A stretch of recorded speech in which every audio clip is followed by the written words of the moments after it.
Hey everybody, welcome to the garage. Today I'm replacing the front speakers, both the speakers themselves and the tweeters in my 2011 Jeep Wrangler JKU. The reason for that is the driver's side speaker is giving out, and these are the factory speakers, so I'm going to go ahead and replace them. If you wait till the end of the video, I'll play you some sample music before and after. We'll see if it sounds any better or any different, but let's go ahead and jump into it. We're going to go ahead and start on the driver's side. It's arguably a little bit more difficult than on the passenger side because of the way the enclosure has to come out. And that's right, speakers are inside of an enclosure. It's not just as simple as other vehicles where you just take the speaker itself out and replace it. It's also a little bit more convenient because we're working on a Jeep. We can take the doors off and make it easier to access. So the first thing we're going to do is take these doors off. Next, we'll take the side panel off of the dash. It's held in by, I think, 6 clips. And you can use a trim tool to start getting it free, or maybe even just your fingers. It's not held in there very tight, and you just gently pull it off all the way around and set it aside. The next trim piece we'll remove is the trim that goes underneath the steering wheel. First, raise your steering wheel all the way up to the top, and then gently at the very top of that center trim piece, just pull it away from the steering column. And once you get those tabs pulled free, you can rotate the panel down and remove it. You can see through the side panel that the speaker enclosure is right there in front of you, and there are 2 7mm bolts that you need to remove from the side. So just go ahead and use your 7mm and pull those screws out. Back under the steering wheel, I'll use a 10mm socket to remove the 2 bolts holding the big metal plate there off and get that out of the way. One of the things I've seen people struggle with more on this driver's side is the connector that is at the back of the speaker enclosure. So I'm obviously at the front here where your knees go. I'm going to zoom in. There's that metal frame that kick panel was attached to. And then if we go behind it, if I can find it there, get it to focus. That's the connector that we're talking about. You can see the plastic in front of it is the enclosure for the speaker. People seem to not be able to get their hands back there to get the connector off. But when maybe I just have small hands, but when I get my hand back here, I can actually get my finger, if I can show you, it's really challenging. But you see my finger right here, I can get it behind this wire loom and press on the tab that is that connector, and then I can get it free like that and disconnected without having to remove anything else. Some people have removed this metal frame. I've seen other people try to get that enclosure halfway out before being able to disconnect this, but I was able to just get a hand in there and get it free. So that's obviously the easy way to do it. So if you can do it that way, that's what I'm doing next. Starting out in front again, another thing you're going to have to get out is this bolt or screw, and it's upside down. You can see the tip of it. On the other end of that is a 10mm hex head. So I'm going to use a ratcheting box wrench to get that out, reaching around behind this cross member. This is probably a good point where you could use a 10mm, I think it's 10mm, and pull this metal cross member out and give you easier access. But I don't think having a socket on that is going to work because there's not much headroom below that bolt head. Now there are 4 7mm hex head bolts that you need to remove from the main trim panel. 3 of them are facing the driver's seat. 1 of them comes up from the bottom, and that's right by the OBD2 port. The one you're going to leave installed is in the upper right corner, so by the radio. And the other 3 that you'll remove that are facing the driver are in the other corners of where that first trim panel came out from. Now that we've freed up that trim panel and we've removed the 3 bolts that are holding the enclosure in place and disconnected that connector from the back of it, we should be able to pull the trim panel away from the enclosure, kind of back towards the center of the Jeep to be able to rotate and pull that enclosure out. Be really careful to watch the bottom right corner of that hole where that first trim piece came out of. That little corner in the plastic is where you do not want to pull so hard that it starts to crease and possibly even break. So be gentle, go slow, and only pull it out far enough to enable you to pull that enclosure out. So let's take a look at this old speaker. First, point out at the bottom, this is inside the Jeep. So if you notice when I pulled it out, the enclosure out, you really have to rotate it and tumble it forward, and that's so that you can get this clear of what it's sitting into. So you do have to kind of feel like you're pulling that trim panel further away than you ought to, but you're going to have to do that. And it didn't crease or break or anything, just be gentle, and then really tumble it out. You also notice in the video when I took it out, this screen is glued onto the speaker, and mine had actually come off at some point in time. So anyway, that happened. While we're here, let's go ahead and pull the tweeter out as well. That is just pressed into place, at least on these, the 2011 JK. There's no screws to remove, and obviously it's connected into the tombstone style, not like the later model JKs that have it flush with the dashboard. But anyway, use a trim tool to just gently pry it out.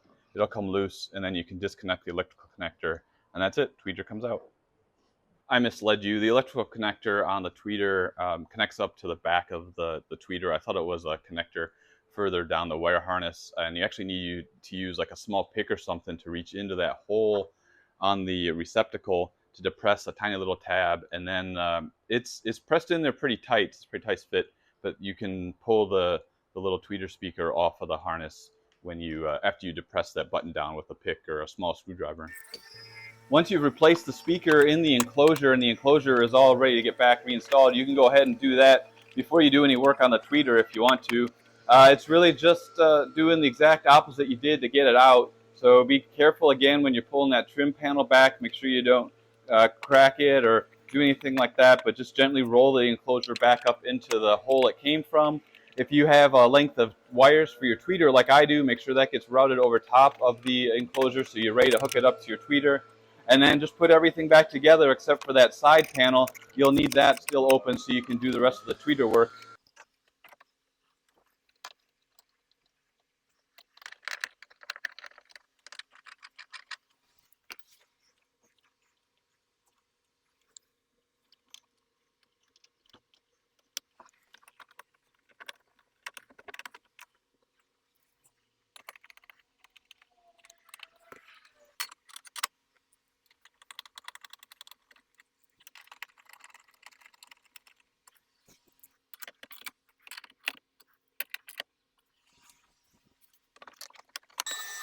My new tweeter is a little bit larger diameter than the factory one, so I'm going to use my Dremel tool to slightly enlarge the hole in the tombstone, just enough so that the new tweeter will press in, but still be in there snugly. All right, I have finished the wiring for the tweeter. Just use a couple of butt connectors on that one, tuck that out of the way, and then we just put that closeout piece on this side, and then we can go and remove the speaker from the passenger side, get that one replaced as well. For the passenger side, it starts off at least the same. Take your door off, take off that side trim piece, and then take your glove box out by squeezing the two sides of it in and then rotating it all the way down, and you can pull it right on out. Just like on the driver's side, there are two 7mm hex head screws on the outboard side that you can remove. And just like on the driver's side, that protective screen over top of the speaker has already fallen off. I can see it from here, so I just pull that out. Just like on the driver's side, there's an electrical connector on the back of the enclosure. This side, it's really easy to reach, so you just disconnect that. And then there's a 10mm bolt, hex head bolt, just like on the driver's side, that you need to remove. You can get a socket under there, I think, if you've got a small socket, or that ratcheting 10mm wrench, or just a regular 10mm wrench will do you well. Also, ignore all the wire loom that's hanging out of the glove box. That's extra wire loom for the coax cable I have for my CB antenna. Does anybody use those anymore?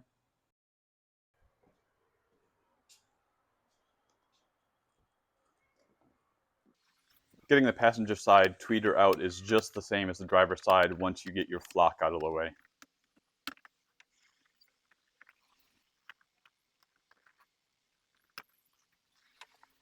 Reinstalling the speaker box is just like taking it out, except going backwards. Slide it in, manhandle it a little bit, get all the holes to line up, then connect your electrical connector, your one awkward 10mm bolt at the bottom, and then the two 7mm bolts on the side. I struggled with this one a little bit, and let me show you why. This is the bottom of the enclosure, and there's this metal tab right here, and you can I can focus. You can get it to where this sits way back here, and it goes in because there's this kind of opening back here, but you actually need to lift it up and get it to, if I can do this one-handed, but there's a slot up here where it has to sit into, and this will, there you go, just like that. So there, see down here, you can see that black tab. It is in front of that plastic, and that allows it to sit properly. So if you're struggling with it, lift this up and get that black tab forward of this metal bar. And then once you get it sitting in like that, you can put your 3 fasteners in. No big deal.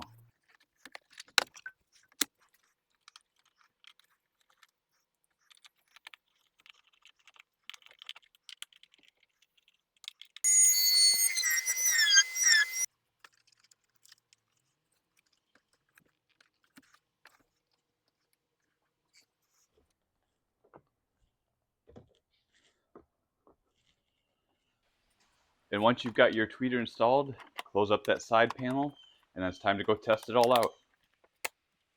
To get the speaker out, you need a T20 Torx bit and just 3 screws, and they should come out pretty easily.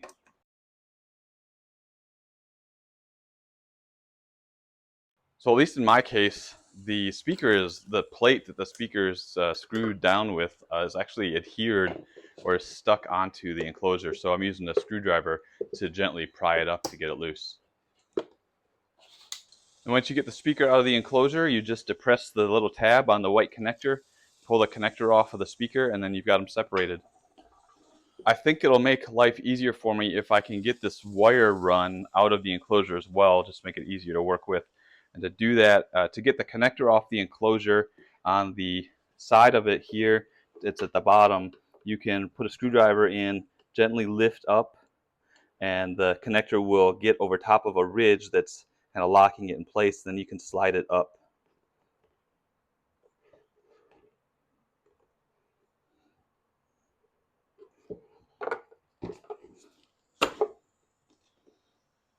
Once the connector's free, then you can push down on the grommet and push the grommet into the enclosure.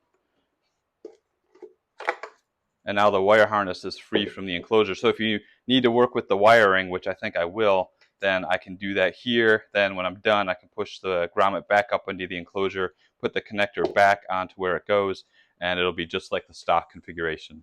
So let me introduce you to my new speakers. These are Recoil REM65 composite speakers. So they're not going to just fit into the factory connectors. I am not an audiophile. I don't have a big sound system. I just needed a new speaker that's 6.5 inches. And this one was not bottom of the line, but it's definitely on the budget side of things. It has good reviews. I'll leave a link for them on Amazon. But I just want speakers that work and that maybe sound a little bit better. I don't have any experience with composite systems, so that'll be fun. All that to say that I've got to do a little bit of modification of the stock setup to make this all fit and work. So let me show you how I'm going to do that. So let me just show you a brief in-room setup that I've got going here. So I've got the power and everything coming in from the Jeep through this connector, and it's splitting off to these wires that are going to the plus and minus input into the crossover. And then I've got the tweeter wires set up to, then it's a longer wire. I put a new hole in the grommet. It's going out the grommet, and it'll connect to the tweeter wires later. And then I've got a piece of wire ready to go connect up to the speaker, and I'm going to solder the ends of this onto the speaker, and then it'll all fit inside of the housing, the enclosure, and I'll show you that, but that's what I've got set up so far. So here's a quick look inside the enclosure. These are the wires that are going to go onto the back of the speaker. There's the crossover. It's secured just using double stick tape to hold it up against the side, and the back of the speaker actually will hold it in place as well. And you can see the grommet going through the back with the wires for the tweeter, and everything else is kind of taped up and held out of the way. And again, the speaker will push this towards the back as well. As I'm sure you thought yourself, the double stick tape wasn't going to hold the crossover in place, of course, so I just resorted to zip ties, a couple of holes to the side of the enclosure, zip tie around it, holding it up there nice and secure. It's not going to drop at all, and the speaker is wired up, ready to get screwed in, and then we can go install this back into the Jeep. A couple of other things I'll point out. So I've got this, I've got 4 screws that came with the new speakers. Screwing those directly into new holes that I made into the enclosure. There's plenty of room to do that around the edge of the enclosure before you get to the hole. I'm not reusing that metal frame, and that's just because of the new speakers that I got. Also, that screen that was kind of just taped over top of the old speaker, it fits right on top of the new speaker. So I'll probably use some double stick tape and put that screen over top of it just to try to protect it from everything that is behind that trim panel. All right, it's a moment of truth. I'm going to play you 2 video clips. One is before, one is after. It's only the front speakers. Let's see how it sounds, if you can tell if it's any different.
And there you have it, how to replace the front speakers and tweeters on a 2011, or really probably 2007 to 2015 or so, Jeep JK or JKU.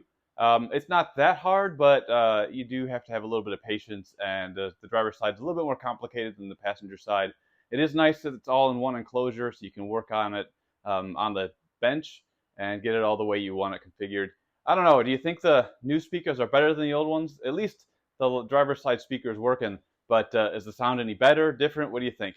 Leave me a comment in the comments below, and links in the video description for everything I'm using. If you have any comments or questions, drop them below. Thumbs up if nothing else. I'd appreciate it if you subscribed, all that good stuff. Thanks for watching, and until the next video, y'all take care and have a good one.